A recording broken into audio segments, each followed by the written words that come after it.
Kuya Regan.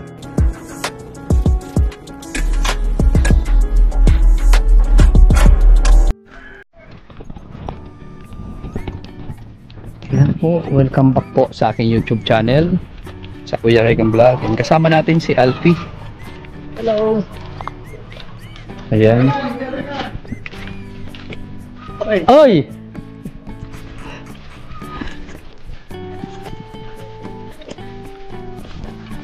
So, ayan, magdahatid tayo ng ng diaper para kina Kurt.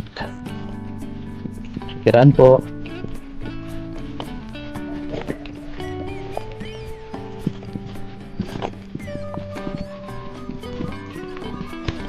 Hello. Hello. Buhay pa. May kaputan man pa lang. Oh. May kawakan man pala.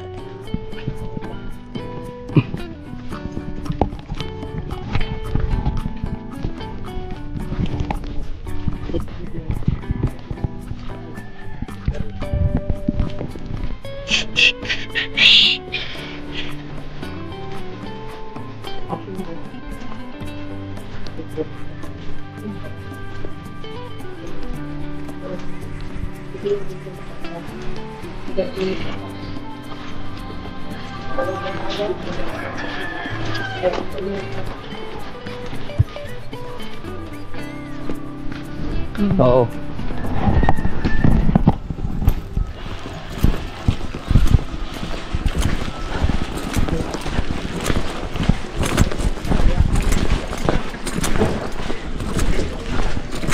Kiraan.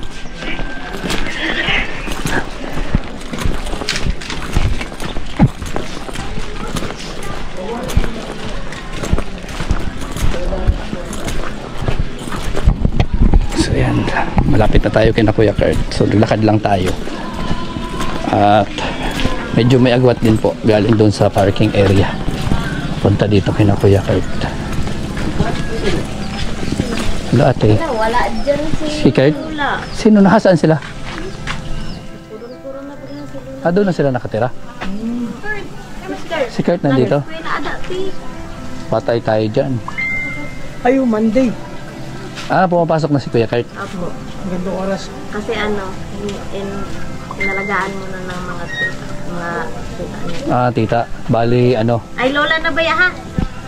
Lola. Mga lola na ni Kurt. Tapos si Kurt dito pa rin nakatira? Apo. Mag-isa na lang. Paano yung pagkain niya? Nakikikain dun sa tita niya sa kaligid. Paano tayo nito? Iiwan na lang natin. Pwede na. Yan ka lang, mama. Okay na ate. Mama mo siya? Para Mama ng asawa. Ay, okay. Ano yan? Mga? Kinuha na. So, bali kinuha na ng pamangkin ba yun? pamangkin o Bata. yung anak, yung nanay, yung anak mismo ni Si lang na babae. Si Lani. Sa atin Lani. Iba yung bata niya. Ano niya yun? Apo? Pamangkin. Pamangkin ni nanay. Oo. So, bali sila nag-alaga. Si Kuya Kurt, paano na yun? Nag-eskwela dada din. Pero sino nagpapaaral sa kanya? Sino paadal sung kan ko ano? Bakla. Iya lang ada. Siya lang, sarili niya lang. Nahatagan man.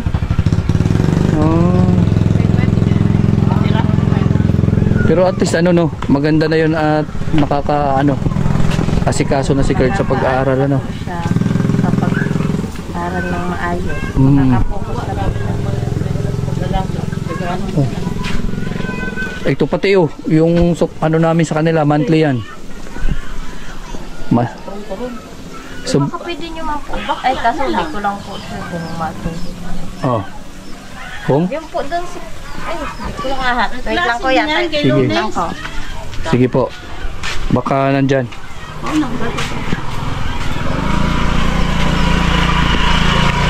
Matagal na yun ate?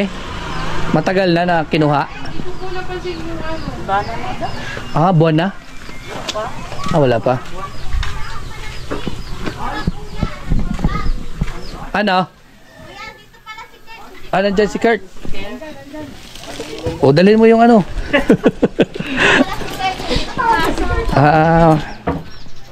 Buti na lang. At sinilipot. Salamat ate ha.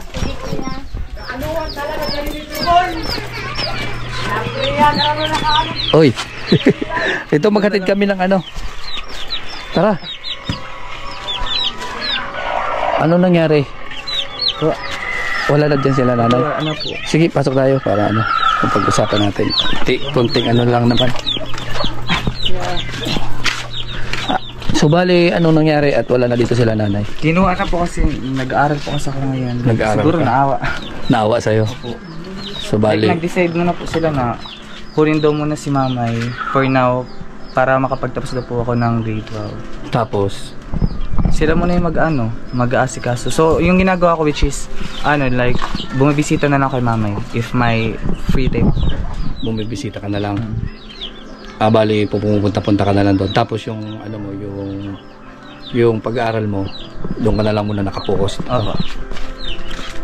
Ikaw lang mag-isa dito? Opo. Oh? Bali, paano yung ano, pagkain mo? Kikita po.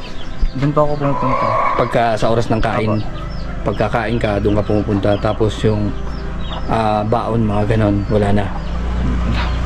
Basta kain lang yung primo. Opo.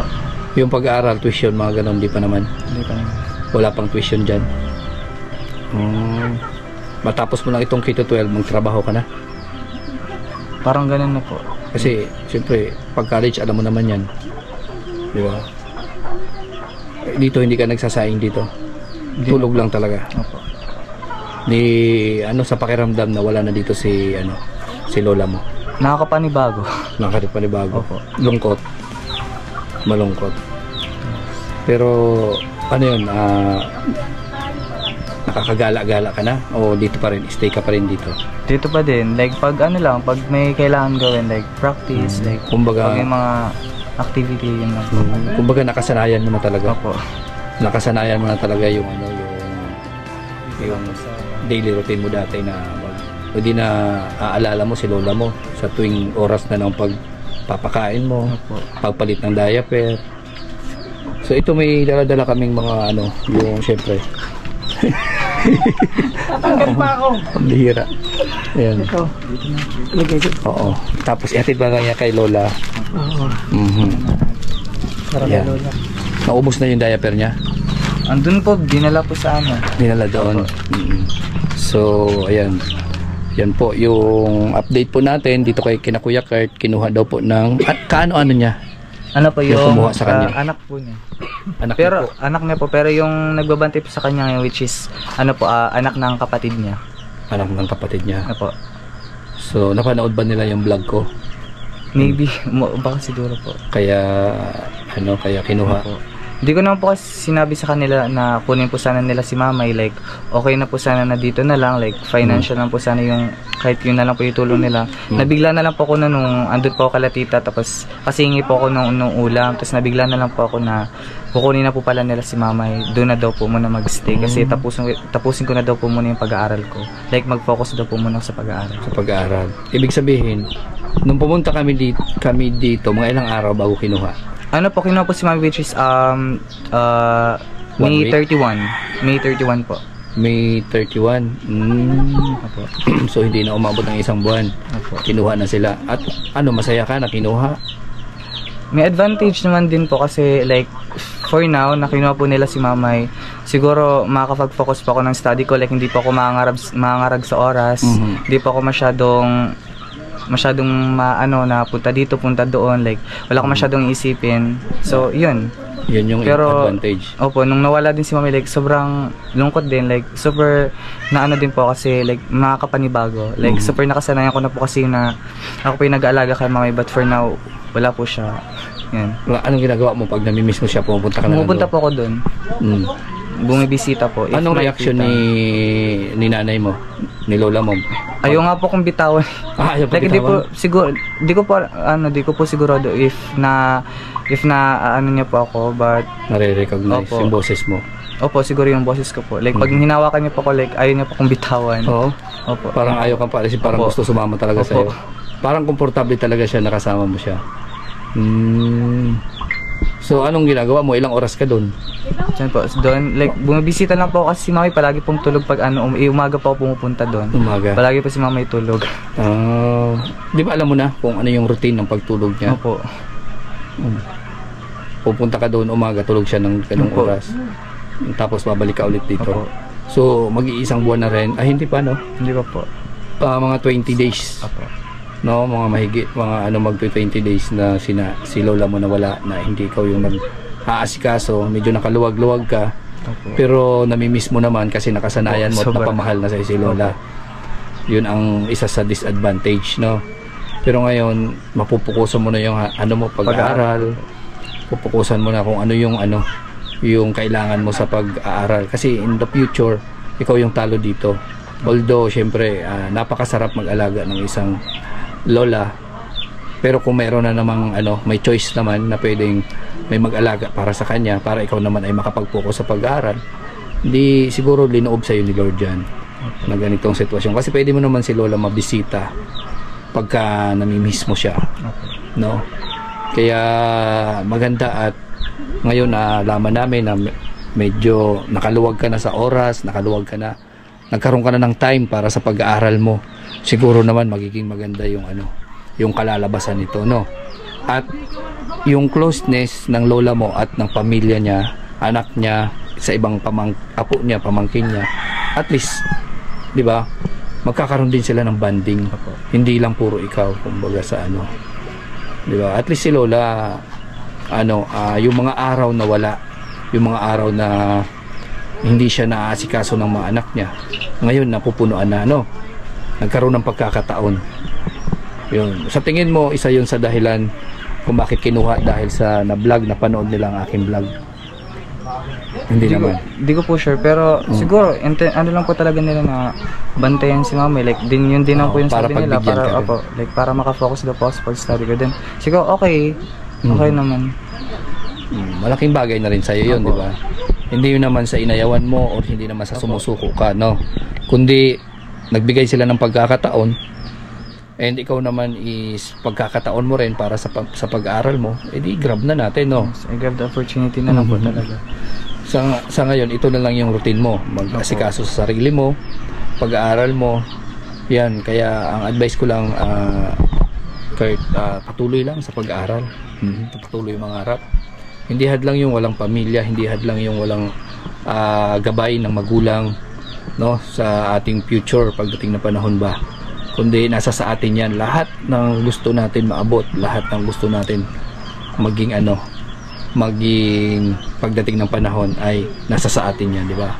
Kasi mayroon nga dyan mayaman, may magpapaaral, may gumagastos, pero wala rin nangyayari, no? Napapariwara pa. Ikaw kahit papaano nagsusumikap ka, wala kang magulang, pero talagang nagsumikap ka na makapagtapos. Ano ka na ngayon? Kito 12. So mag-graduate ka na, graduating ka na, magka-college ka na. Sana na lang magkaroon ng pagkakataon na makapag-college ka pa. May sumuporta ba? Malay mo, isa sa pamilya mo, pag-aralin ka pa, di ba? Kumusta naman yung mga grades? Sakto lang. Napakahirap kasi yung may responsibilidad, Ang mahalaga, pasado, di ba? At hindi mo pinababayaan yung pag-aaral mo. Importante yan. Kasi hindi naman kailangan yung mataas yung grado. Kasi pagdating sa pag nakapagtapos ka na sa totoong buhay talaga, hindi naman binabasihan yung pagiging matalino. Binabasihan dyan yung pagiging masipag, maabilidad, madiskarte sa buhay. Yun lang naman dun At least mabibili mo na yung mga gusto mo pagdating ng oras pag nakapagtrabaho ka. Doon ka nababawi. Yung mga araw na hindi mo naranasan magliwaliw ba, yung mga bagay na hindi mo mabili, hindi mo mahawakan, mabibili mo na pag nakapagtrabaho na, Anong advice mo sa mga katulad mo, Kurt, na walang tatay at walang nanay na naggagabay? I think like maging independent lang, even siguro walang masyadong sumusuporta sa atin, like wala tayong ibang kakampi kundi yung sarili na lang natin. Like, yun po. Maging matatag. So ayan. At yan po yung update natin dito sa kina Kuya Kurt. At syempre, linoob ni Lord na pagbigyan naman si Kurt para pukusan yung sarili niya. And si Kurt naman hindi naman sumuko para sa lola niya at patuloy pa rin siya pumupunta doon, dinadalaw niya, namimiss niya. So ito, bilib ako dito kay Kuya Kurt, no, na wala siyang magulang, walang tatay, walang nanay, pero napalaki ni lola ng napakabait na bata at napaka-responsible. So sana bigyan ka ni Lord ng magandang future pagdating ng panahon. Yun ang maging gift sa iyo at maging sukli dahil sa kabaitan mo kay lola mo. Yun, Kurt. So Kurt, ano masasabi mo dito sa patuloy naming suporta? Thank you po, Shed. Thank you po. Kita-kits ulit tayo sa susunod naming pagbabalik. At sana may magandang kwento na naman tayo na malalaman about sa iyo at about kay lola mo. No, Kuya Kurt. Yan, kumusta yung bahay mo? Tinutuluan ba? Opo. Tinutuluan ka sa tulugan mo? Opo. Pero kailangan, wala naman na dito si mami. Oh, at least may part ka dyan na hindi ka babasa. So ayan po, bye-bye and God bless po sa ating lahat. Ay nga pala si Alpi. Ayan, nandito si Alpi. Ano masasabi mo, Alpi, dito sa napakabait nating beneficiary? Siyempre, thank you so much sa mga anonymous na sponsor. Masasabi ko kay Kurt, sa sitwasyon niya ngayon, mas para sa akin, mas kumbaga makakapag-focus siya sa pag-aaral kasi nga po, di ba, si Lola, natuwa naman ako kasi andun na sa anak niya. Sa anak niya maalagaan at yun. Si Kurt, focus ka lang sa sa pag-study mo. Kasi yan ang magiging kumbaga, pagdating ng panahon, sandalan, pagdating ng araw, yan ang magiging pundasyon mo pagdating ng araw na makapaghanap ng magandang trabaho. Makakaahon ka rin. Makakaahon ka rin. Pagdating ng oras. Yung mga bagay na naghihirap ka man ngayon pero darating yung oras. Dahil subok na siya. Diba? Maraming pagsubok na yung dumarating at nalalagpasan niya naman. So yan po, bye-bye po. God bless po sa inyo lahat. Maraming salamat sa ating anonymous sponsor para dito kay Kuya Kurt. And sana patuloy po natin masuportahan si Kuya Kurt. Or hindi man sa ganitong paraan, matulungan din natin si Kuya Kurt pagdating sa kanyang pag-aaral. No, Kuya Kurt, ano ba yung mga wala mo pa dyan? Wala mo pa dyan, gamit sa school ba? Lahat kompleto na? Meron na? Apo. Nag-provide na po si tita, then nagbigay po din po ng supplies ng mga gamit yung school na. Ayun, so swerte nga, pinagpapala. So ayan po, bye-bye na tayo, Kuya Kurt. So bye-bye and salamat.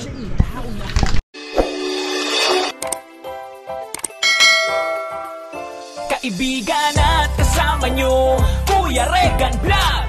Matulungin at mabuti sa kapwa, matanda man o mga bata, sa adventure ay isasama ka. Kabutihan lagi ang dala, saan man magpunta, Kuya Regan.